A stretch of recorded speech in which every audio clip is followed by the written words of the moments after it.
Cameroon, Bandung, Africa, Bandung, to the world, Bandung. Donc le gars n'est même pas sûr de sa bombe. Il n'est pas sûr de sa bombe. Salut les amis, bienvenue sur cette plateforme. Vous êtes vraiment des gens formidables. Ici, c'est la vérité, c'est la justice. Ici, on analyse les sujets géopolitiques sur le prisme de l'Africaine que nous sommes, avec les yeux de l'Africaine que nous sommes. Ah oui. Ah, l'Iran. Ayatollah Ali Khamenei, Vladimir Poutine, Xi Jinping. C'est le monde-ci que nous voulons. Multipolaire. Où les gens décident sur ce qui les concerne, où on ne vient pas les imposer les choses, où on ne les amène pas à la brutalité pour régler les problèmes qui ne les concernent pas. Vous voyez, Netanyahou qui vient bombarder l'Iran, juste parce que l'Iran et lui il a ça. Personne ne le bombarde, personne ne fait de fact-checking pour voir ce qui se passe là-bas chez lui. Mais lui, il a le topé de se lever, de venir bombarder. Non. Nada.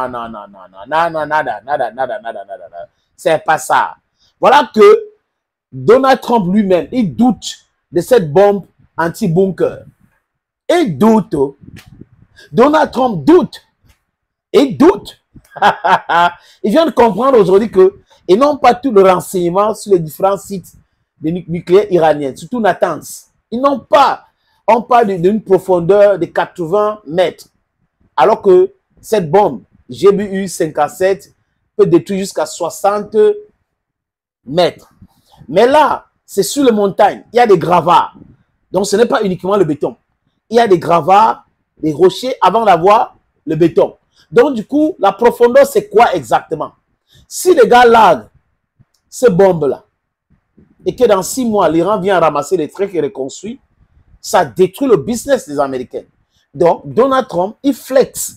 Et les Européens, les autres, les médias commencent à poser des questions. Si cette arme était tellement puissante, comme on prétend, les Américains devraient déjà utiliser cela. Et le déplacement et l'utilisation, c'est 16 millions de dollars. Imaginez qu'on largue 1, 2, 3, ça ne marche pas. C'est la mauvaise publicité. Comme Israël est en train de faire la mauvaise publicité sur les F-16 et F-35. Les Russes, les SEU-35 et tout ça sont en train d'envoyer ça en Iran. Voilà l'équilibre de force. L'équilibre de la brutalité. C'est ça qu'on est en train de vivre ça. Et les derniers jours de l'impérialisme. Le terrorisme, l'impérialisme, la colonisation, c'est les mêmes gens. Ce sont les mêmes gens qui nous imposent tout cela. Et après, il faut les laisser. Il faut... Non. Ils ont les armes. Ils pompent les oreilles des gens avec à longueur de journée. Les armes sont ceci. On a les armes. Nous sommes les seuls à avoir ces armes-là. Ils ont testé ça en Ukraine. Nul de chez nul. En Israël, dôme de fer. Nul de chez nul. Ils comprennent aujourd'hui que les autres peuples du monde travaillent constamment ou avec les armes et regardez les failles de leurs armes. Les armes, désolé, I don't talk French, les armes qu'ils ont. Et aujourd'hui, c'est tout autre chose. La brutalité, la peur a changé de camp, les amis. Écoutez ça. Washington doute de sa bombe. Effectivement, c'est ce que révèle le Guardian. Selon 2 hauts responsables américains de la défense, l'efficacité des GBU 57 est un sujet de vive controverse au Pentagone depuis le début du mandat de Trump. Donald Trump ne semble pas entièrement convaincu que ces bombes puissent détruire Fordo. Il a donc retardé l'autorisation des frappes. Alors rappelons de quoi on parle. La GBU 57, c'est cette fameuse bombe perforante américaine de 13 tonnes, dont 2,5 tonnes d'explosifs.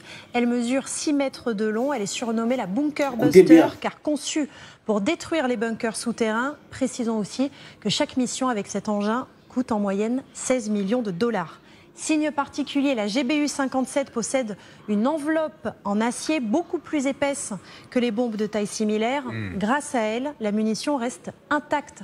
Quand elle perce le sol, elle peut ensuite s'enfoncer jusqu'à 60 mètres sous la surface et elle n'explose que lorsqu'elle a atteint sa cible. À l'heure actuelle, effectivement, on considère que c'est la meilleure chance de détruire un complexe comme Fordo. Mais alors, qu'est-ce qui fait douter les Américains, Justine ?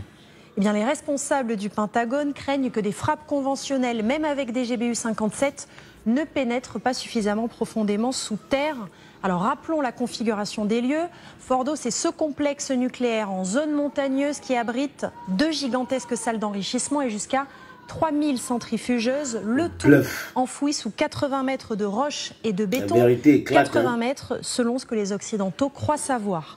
Premier facteur de doute, la GBU 57 est conçue pour percer du béton.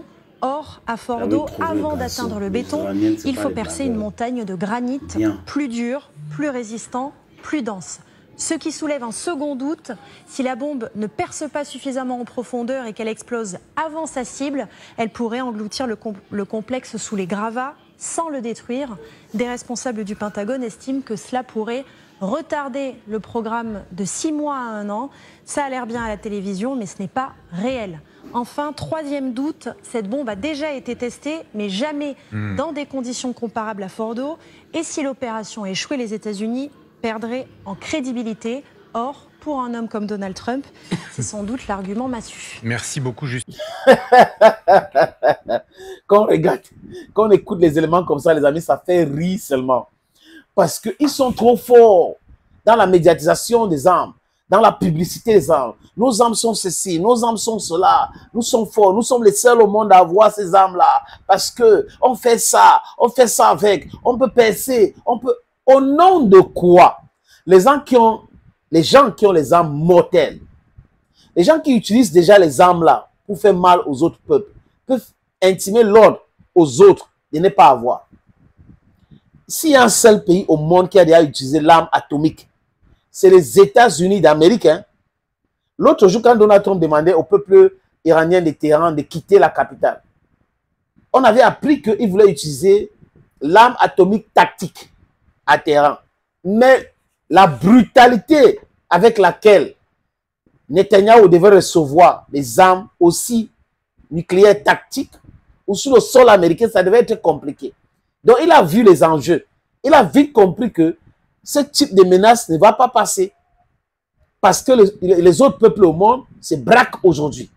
Personne ne veut accepter que les États-Unis d'Amérique les imposent des choses. Personne, j'ai dit personne.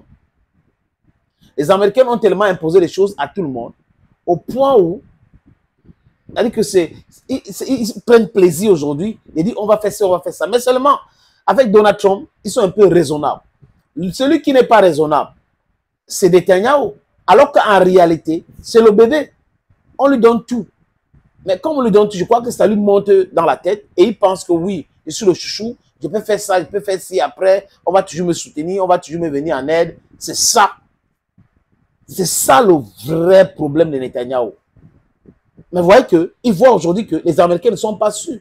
Les bons bunkers dans les quartiers où on fait, c'est facile de percer.